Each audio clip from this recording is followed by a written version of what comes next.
मध्य प्रदेश में एक बार फिर पूर्ण बहुमत की सरकार बन गई है।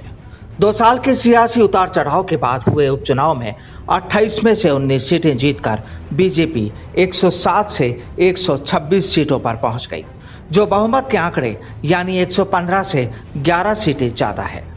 कांग्रेस सरकार का तख्ता पलट करने वाले ज्योतिरादित्य सिंधिया खेमे के 19 में से 13 लोगों ने जीत दर्ज की, लेकिन पूर्व मुख्यमंत्री और कांग्रेस नेता कमलनाथ और दिग्विजय सिंह की जोड़ी का असर चंबल ग्वालियर में ही नजर आया। यहां की 16 सीटों में से 7 पर कांग्रेस को जीत मिली, बाकी जगहों पर मुख्यमंत्री शिवराज और सिंधिया की जोड़ी ही चली।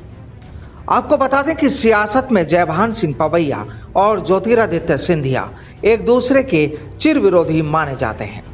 ऐसे में 28 सीटों पर हुए उपचुनाव में शानदार जीत के लिए जहां एक तरफ बीजेपी की ओर से सिंधिया के सर जीत का सेहरा माना जा रहा है, वहीं दूसरी तरफ जयभान सिंह पवैया भी इस सच को कबूल करते नजर आ रहे हैं। सियासत में पवैया और सिंधिया के बीच विरोध बहुत पुराना रहा है। साल 1998 में पूर्व मंत्री जयभान सिंह पवैया ने ग्वालियर की सीट पर माधवराव सिंधिया को चुनौती दी थी। जयभान सिंह पवैया ने लोकसभा के चुनाव में सामंतवाद बनाम देश प्रेमी का मुद्दा उठाया था और इसके साथ ही माधवराव सिंधिया के खिलाफ मोर्चा खोल दिया था। वहीं साल 1999 के मध्य अवधि लोकसभा चुनाव में पवैया ग्वालियर सीट से चुनाव जीत सांसद बने। वहीं माधवराव सिंधिया ने चुनाव के लिए गुना सीट का चयन किया था। यह विरोध यहीं खत्म नहीं हुआ। साल 2014 में जयभान सिंह पवैया ने एक बार फिर गुना लोकसभा सीट से ज्योतिरादित्य सिंधिया को चुनौती दी। हालांकि इसमें पवैया को 1,20,000 वोट से हार का सामना करना पड़ा था। सिंधिया के बीजेपी में शामिल होने के बाद प्रद्युमन सिंह तोमर और जयभान सिंह पवैया को उपचुनाव के लिए साथ आना पड़ा। हालांकि अब जयभान सिंह ने यह माना है कि सिंधिया के आने से बीजेपी की ताकत बढ़ी है, जिससे इस उपचुनाव में उन्हें फायदा मिला है।